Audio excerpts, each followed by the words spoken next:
Secretos de Estado. Nixon y Kissinger. Segunda parte.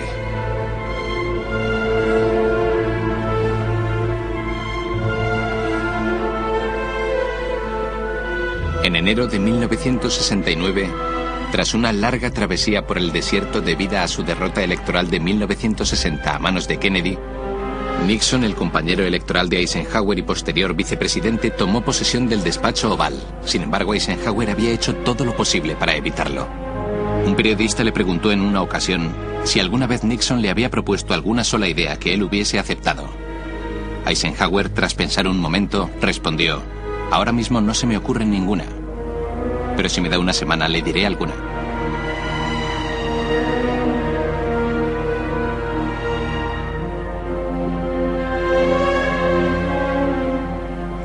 Las personas de mi generación pensaron que después de 2 derrotas Nixon estaba acabado. Su victoria resulta difícil de explicar. Aunque no cabe duda de que tuvo que ver con Vietnam y la forma en la que la administración de Johnson se vino abajo. Y también con el hecho de que Bobby Kennedy fuese asesinado en 1968. En circunstancias muy distintas, Nixon no habría tenido ninguna posibilidad de regresar a la política.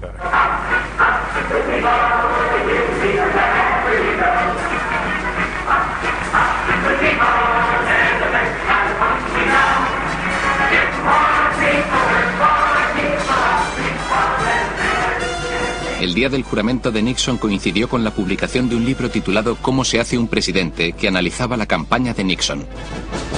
Su autor escribió: por primera vez los profesionales del marketing político no solo tuvieron que potenciar la imagen de un candidato, sino que de hecho crearon una personalidad que no existía.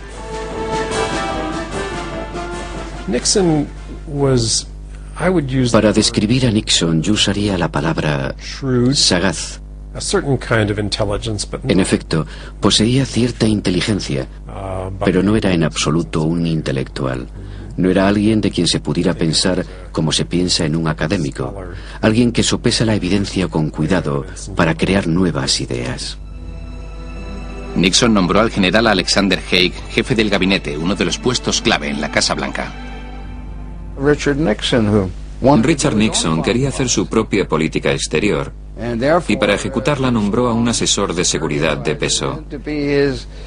No creo que en el momento de nombrar a Kissinger se diese cuenta del tipo de hombre fuerte al que estaba fichando. Henry Kissinger, profesor de ciencia política de la Universidad de Harvard, había sido designado consejero personal del presidente. En el 38, Kissinger había huido a los Estados Unidos como consecuencia de la persecución nazi contra los judíos. Como secretario ejecutivo del Consejo de Seguridad Nacional sería el encargado de la política exterior.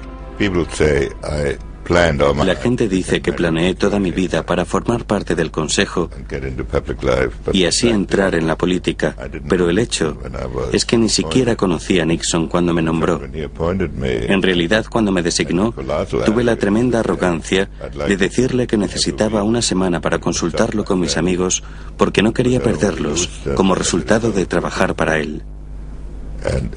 Debo elogiar a Nixon por no haberme mandado desaparecer de su vista en aquel momento. Durante su campaña, Nixon había declarado: el secretario de Estado no es importante. La política exterior suele ser competencia exclusiva del presidente. Por ello nombró al discreto y modesto William Rogers como secretario de Estado solo porque no sabía nada de política exterior, según afirma Kissinger.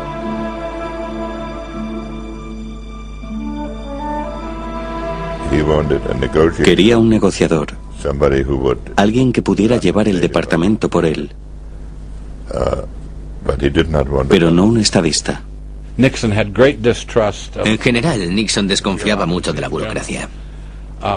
Así que mantuvo al secretario de Estado lejos de la mayoría de los asuntos de política exterior.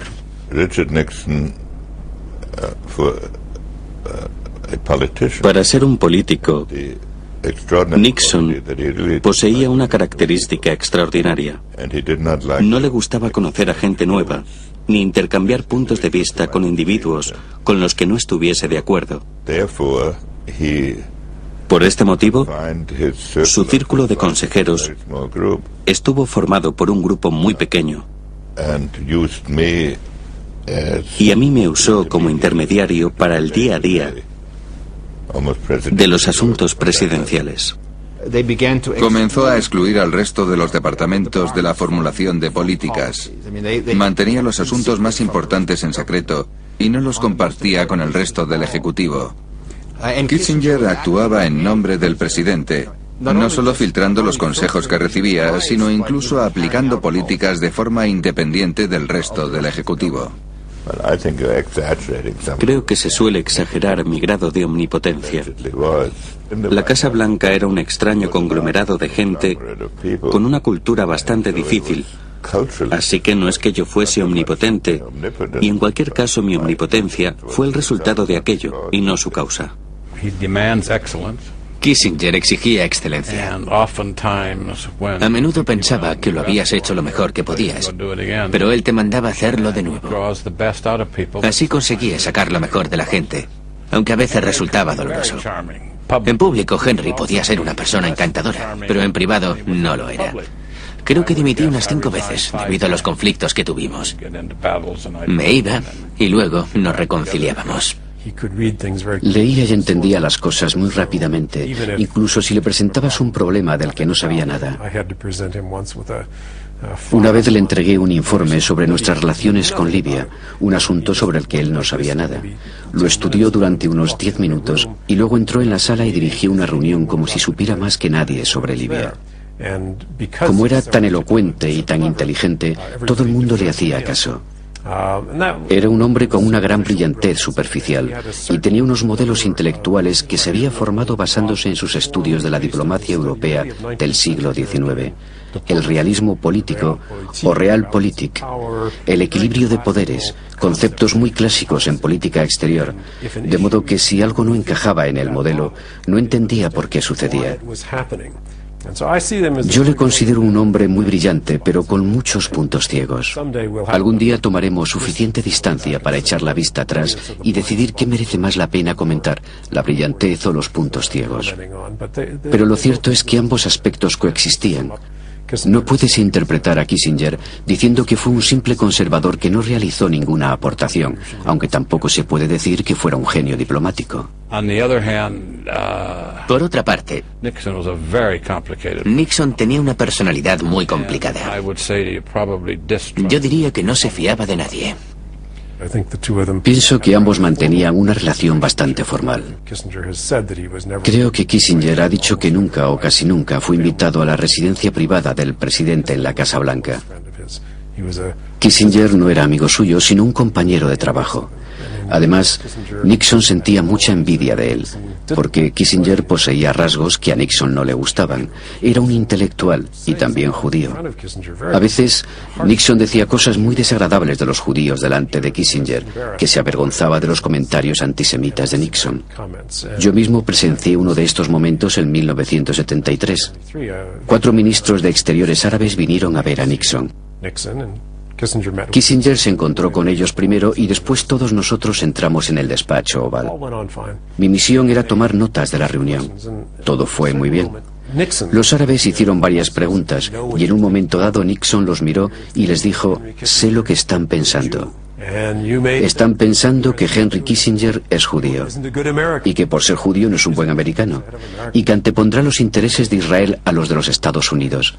Kissinger se puso rojo, estaba furioso.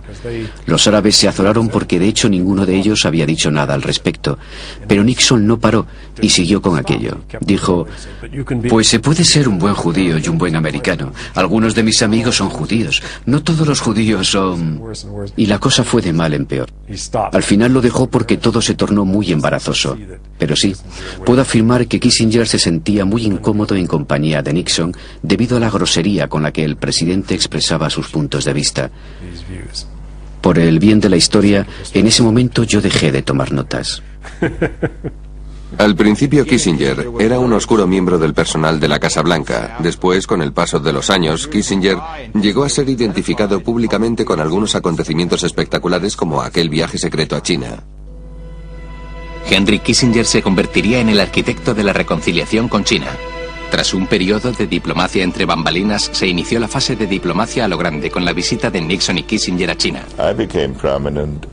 En julio de 1971, gané importancia gracias a mi viaje secreto a China. Antes de aquello, yo era una figura solo para los enterados y para los periodistas de Washington. Pero de repente gané una visibilidad tremenda. En Vietnam, la guerra se intensificaba. Cada día 50 soldados estadounidenses morían. La enorme cobertura mediática del conflicto había hecho variar la opinión pública. Nixon, embrollado en esta guerra interminable, buscaba un fin honorable. Mi conclusión fue que no podíamos ganar la guerra, y desde luego no de la manera en la que estábamos luchando. Pero una vez que llegas a la conclusión de que hay que retirarse, te enfrentas a la dificultad de cómo hacerlo con 550.000 personas destacadas allí. Nixon le pidió a Melvin Laird, su secretario de Defensa, que reparase los daños causados por la política de McNamara en Vietnam y que evaluase las posibilidades de una retirada estadounidense. Fue un periodo muy difícil. Cuando me puse al mando de la Secretaría de Defensa en Vietnam, había 540.000 soldados sobre el terreno luchando en una guerra que se había americanizado. Si contamos a los miembros de la Armada y de la aviación que había en la zona, 1.400.000 hombres, en total había casi 2 millones de compatriotas a los que se había asignado la responsabilidad de luchar en la guerra de Vietnam. Nixon ordenó la invasión secreta de Camboya y después de Laos sin el consentimiento del Congreso y sin informar a la población de los Estados Unidos. Durante su administración, 4.500 millones de toneladas de bombas fueron arrojadas sobre el sureste asiático.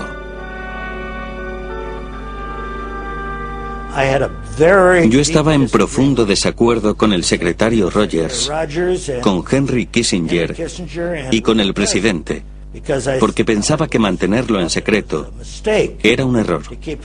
Había 12.000 personas en mi departamento que ya lo sabían. No habría forma de mantener aquellos bombardeos en secreto. A veces el presidente pidió que llevase a cabo ciertos ataques que a mí no me parecían apropiados, así que de vez en cuando el secretario de Defensa tuvo que disculparse alegando mal tiempo. La forma en que nos habíamos involucrado en Vietnam resultó ser un desastre.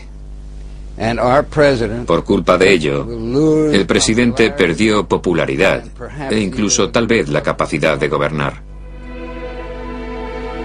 En 1973, después de 4 horas de contactos y negociaciones secretas con los norvietnamitas, los tratados de paz de París pusieron fin provisionalmente a la guerra de Vietnam. We today have concluded an agreement to end the war and bring peace with honor in Vietnam and in Southeast Asia. El secretario de Estado, William Rogers, al que Kissinger había apartado de las negociaciones, se transformó en el hazmerreír de la prensa. You played central roles in the historic development, the opening to China and the U.S. withdrawal from Vietnam. With these accomplishments behind you, what keeps you in the government? That comes from the State Department.